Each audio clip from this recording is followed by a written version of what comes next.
Young bytes में आपका स्वागत है। मैं हूं पूजा ठाकुर। आज के हमारे विमेन एम्पावरमेंट के प्रोग्राम में मैं आपको मिलवाने जा रही हूं Ranveer model high secondary school की प्रिंसिपल शफकत चिप जी से। तो आइए ले चलते हैं और जानते हैं उनसे। Ma'am welcome to Young Bytes. Thank you ji ma'am, जिस तरह से मैंने Ranveer model high secondary school का नाम लिया तो पहले इसमें मॉडल नहीं था, तो किस वजह से जो है इसमें मॉडल नाम इंक्लूड किया गया है? मैडम, चूंकि अब यहाँ पे एक आईसीटी लैब ऐड हो गई है और जितने भी गवर्नमेंट स्कूल्स हैं जहाँ जहाँ पे आईसीटी लैब बनी है उन सब स्कूल्स के साथ मॉडल स्कूल ऐड हुआ है। नॉट ओनली आईसीटी लैब्स और भी फैसिलिटीज़ जैसे medical aid, guidance and counselling cells, information technology, retail की ट्रेनिंग, तो ये सारी चीज़ें जुड़ के जहाँ जहाँ पे भी ये सब कार्य शुरू हुए हैं उन स्कूल्स में मॉडल जो है वो ऐड हुआ है। तो हमने आपको बताया कि इस जैसे Ranveer model high secondary school में मॉडल किस वजह से ऐड हुआ, तो मैम ने हमने बताया। मैम, अगर आपके सफ़र की शुरुआत की जाए, आप इस समय प्रिंसिपल है यहाँ पे और आपको बता दें कि ये रणवीर स्कूल की फर्स्ट फीमेल प्रिंसिपल है जो यहाँ पे है। मैम, सबसे पहले आपका एक्सपीरियंस कैसा रहा यहाँ का? मेरा एक्सपीरियंस तो बहुत अच्छा रहा। मैं ये स्कूल बेसिकली एज पाठशाला स्टार्ट हुआ था। महाराजा रणवीर सिंह ने 1885 में शुरू किया था और 1905 में ये हाई स्कूल बना था और 1962 में हायर सेकेंडरी बना था। 2015 में मॉडल स्कूल डिक्लेयर हो गया। तो चूँकि मैं इससे पहले भी प्रिंसिपल रह चुकी थी और मेरी टफ ही स्टेशंस पे पोस्टिंग हुई थी। सबसे पहली पोस्टिंग मेरी बॉयज़ हायर सेकेंडरी आरएसपुरा में हुई थी और जैसा आप जानते हैं आरएसपुरा भी एक नोटोरियस एरिया माना जाता है। वहाँ भी मैं बॉयज़ हायर सेकेंडरी में ही थी। तो चूँकि मैं वहाँ से ही एक्सपीरियंस होके आई थी, बेसिक रीज़न कि मेरे पेरेंट्स जो हैं वो एजुकेशन में ही थे। मेरे फादर डायरेक्टर कॉलेजेस रिटायर हुए थे, मेरी मदर चीफ एजुकेशन ऑफिसर, मेरी छोटी सिस्टर भी कॉलेज प्रिंसिपल ही है। तो ये जो एजुकेशन का है जुनून ये हमारे ब्लड में है। तो अब पहले से ही हमारे पेरेंट्स भी स्ट्रिक्ट रहे हैं, हार्ड वर्किंग, डेडिकेशन, और ये सब हमने उनसे इनहेरिट किया है। थोड़ी बहुत सी कठिनाइयाँ तो आती हैं बट वो तो आपको सॉल्व करनी पड़ती है। अगर आपके सफ़र की बात की जाए, यहाँ तक का सिलसिले की अगर बात की जाए तो कैसा रहा, कैसे शुरुआत हुई यहाँ तक? आपका एम था कि as a teacher teaching line में आपने जाना या कुछ और एम था आपका? नहीं, मेरा एम ही था कि मैं टीचिंग में आऊँ। एक्चुअली मुझे तो मेडिकल में भी सीट मिली थी बट समहाउ जैसे मेरे ग्रैंडफादर ने तब मुझे कहा कि बड़ा हेक्टिक होता है वो ये, तो मैंने भी उनकी बात सुन के, जैसे आपने बोला कि मेडिकल में सीट मिली थी, तो आपकी स्ट्रीम कौन सी थी? मेरा साइंस स्ट्रीम था। मेडिकल मैं बीएससी मेडिकल किया था बाद में, फिर मैंने एमएससी केमिस्ट्री किया, बीएड किया। तो फिर मेरी शुरुआत जैसे जो है टीचिंग में हुई। बट बेसिकली मैं वैली से बिलोंग करती हूँ, मेरे पेरेंट्स वहाँ पे हैं, मेरी शादी जम्मू में हुई है। तो पहले थोड़ी कठिनाइयाँ तो आती हैं क्योंकि कल्चरल डिफरेंस हो जाती है। ये डोगरा कल्चर है, मैं उस कल्चर से आई, वहाँ वाला पढ़ाई सिस्टम, स्कूलिंग डिफरेंट थी मैं। बट जैसे जैसे लोगों से मिलती गई मैं और काफ़ी पॉजिटिव लोगों से, मेरी हमेशा अच्छे ही लोगों से इंटरेक्शन हुई जिन्होंने सपोर्ट किया। स्टार्ट मैंने एज टीचर किया, फिर मैं लेक्चरर बनी और आज मैं इस मुकाम तक हूँ। इसमें मेरे पेरेंट्स का बहुत ज़्यादा हाथ है, उनका आशीर्वाद है, मेरे हस्बैंड का सपोर्ट बहुत है। बिकॉज़ मेरी टाइमिंग्स ऐसी होती हैं कि मुझे लेट आवर्स तक बैठना होता है, तो उन्होंने मुझे कभी ये नहीं कहा कि भाई घर रिस्पॉन्सिबिलिटी। मेरी मदर इन लॉ का भी बहुत सपोर्ट है। तो जब तक आपको पीछे से फैमिली का सपोर्ट नहीं हो तब तक आप आगे ज़्यादा प्रोग्रेस नहीं कर सकते, जब तक स्पेशली जो फीमेल्स हैं दे नीड सपोर्ट। जैसे आपने बताया कि आपकी पोस्टिंग जो है कहीं जगह हुई है, तो अभी तक का आपका एक्सपीरियंस कैसा रहा?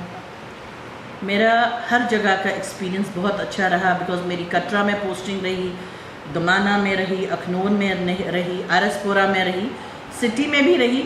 बट ऑन द होल सब अच्छा ही रहा, बहुत अच्छा रहा। मुझे कहीं भी ऐसी कोई बड़ी परेशानी नहीं आई। जो छोटी मोटी परेशानियां हैं वो तो हर फील्ड में आपको आती हैं और वो तो सॉल्व ही करनी है। जब आप इस लाइन पे होते हैं आपको सॉल्व करनी पड़ती है। और एक बात है कि मेरी अपनी विल पावर बड़ी स्ट्रॉन्ग है, उस हिसाब से मुझे वो कठिनाई नहीं आई और हमेशा मुझे अच्छे लोग मिले। अगर कहीं कठिनाई हुआ तो जो अच्छे लोग थे उनका साथ था तो वो कठिनाई भी ख़त्म हो गई। अगर आपकी स्टडीज़ की बात की जाए, इसके साथ साथ कौन कौन सी एक्टिविटीज़ आप करते थे? इनके साथ जब मैं स्टूडेंट थी तो मैं एनएसएस की वर्कर थी, मैं एनसीसी की एक कैडेट थी, सी सर्टिफिकेट मैंने लिया था, माउंटेनियरिंग में जाती थी, क्विज में, डिबेट में, मेरे पास वो सब सर्टिफिकेट्स हैं। और जो सोशल सर्विस की भावना है वो बचपन से ही मेरे अंदर थी, बिकॉज वो मैंने शायद अपनी माँ से इनहेरिट किया था जी।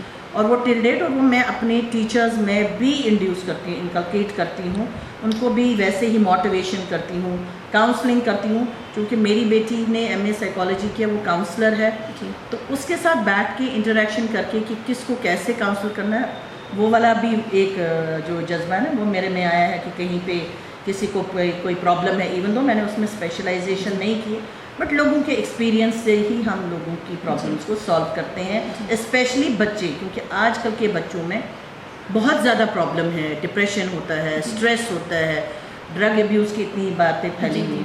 तो every day I make it a practice कि मैं असेंबली में खुद जाके उनको समझाऊँ, as a mother, as a teacher बाद में, बट एज अ मदर पहले।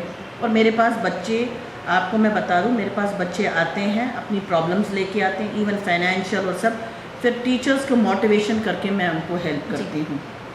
रिसेंटली मैं आपको सुनाऊँ, परसों एक बच्चा है, कहता मैडम मुझे 15 दिन की छुट्टी चाहिए, 11th क्लास का। मैंने उसको कहा भैया क्यों 15 डेज़ की छुट्टी अलाउड नहीं है? उसने कहा मेरे फादर नहीं है, फादर की अदबारखी करनी है, मेरे को टेंट हाउस में 15 डेज़ काम करना है, 500 रुपया मुझे रोज़ मिलेगा।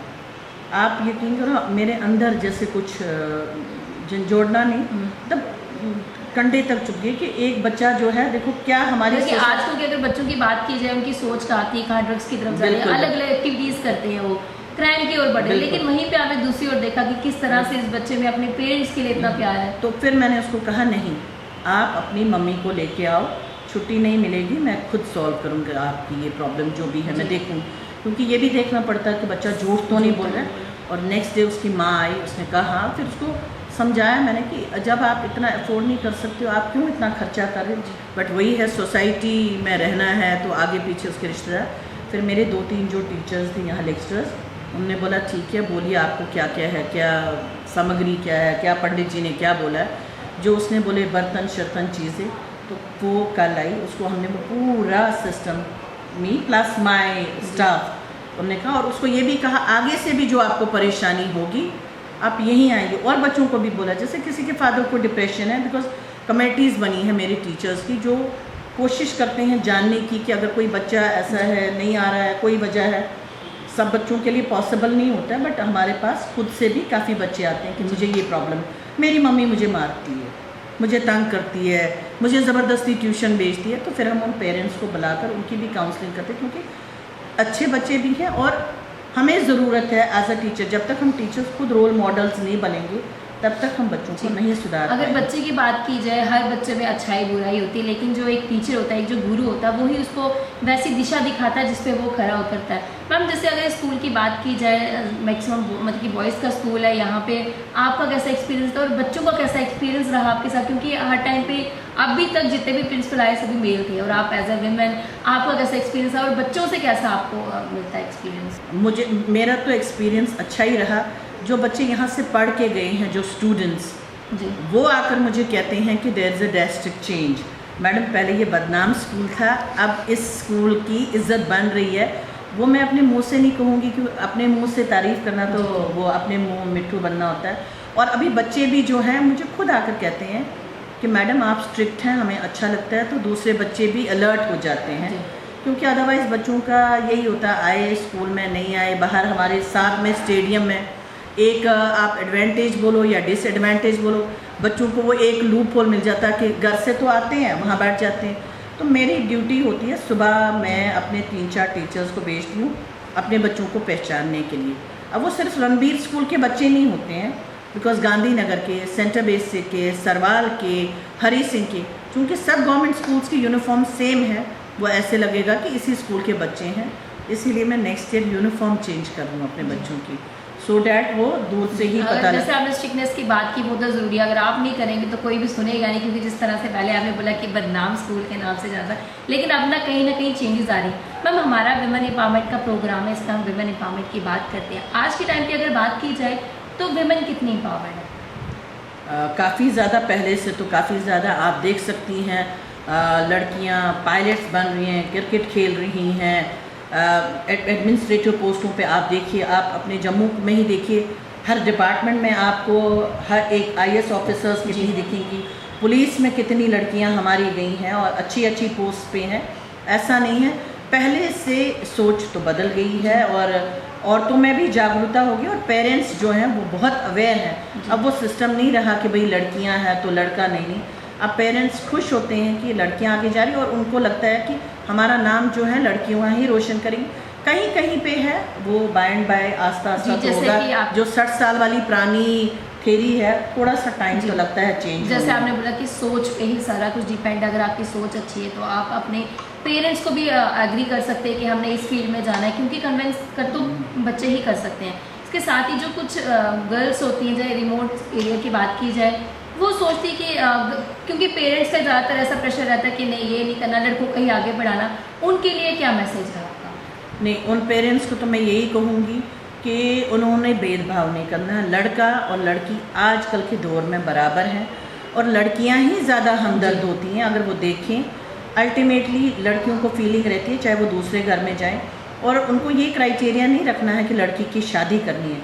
सबसे पहले उनको देखना चाहिए कि लड़की जो है वो सक्षम है, अपने पैरों पे खड़ी है, अपना अच्छा बुरा सोच सकती है और फाइनेंशियली साउंड है। बिकॉज आजकल के सर्कमस्टांसिस में, आजकल के दौर में आपको पता नहीं होता है क्या होने वाला है, क्या नहीं होने वाला है।